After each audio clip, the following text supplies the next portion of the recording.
நான் சொல்றேன், உங்கள் துக்கம் சந்தோஷமாய் மாறும்.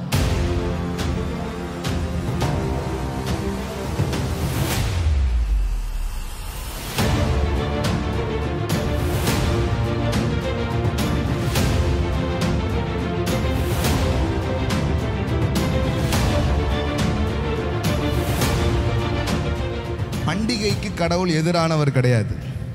எங்கள் கடவுள் நாங்கள் கொண்டாடுவதை விரும்புகிற கடவுள். ஆமென். இயேசு இந்த பூமிக்கு வந்ததே கொண்டாட்டத்தை தருவதற்காக தான்.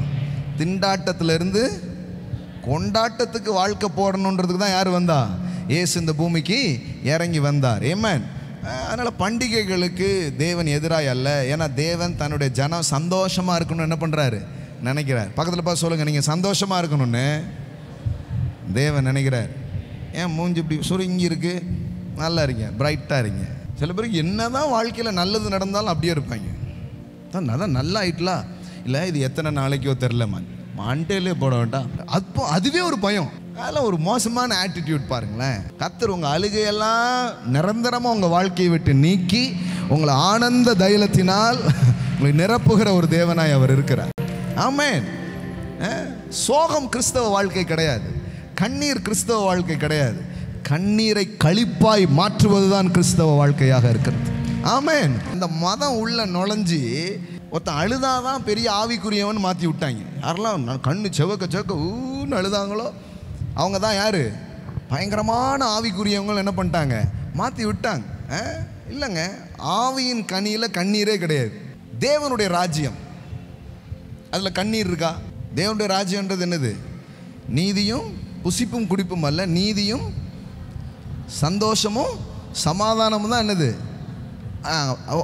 என்னடா இப்போ வருதுன்னு பார்த்தா ஸ்க்ரீனில் போட்டாங்க. இன்னும் அந்த காப்பி அடிக்கிறது போகலைய, ரட்சிக்கப்பட்டோம்.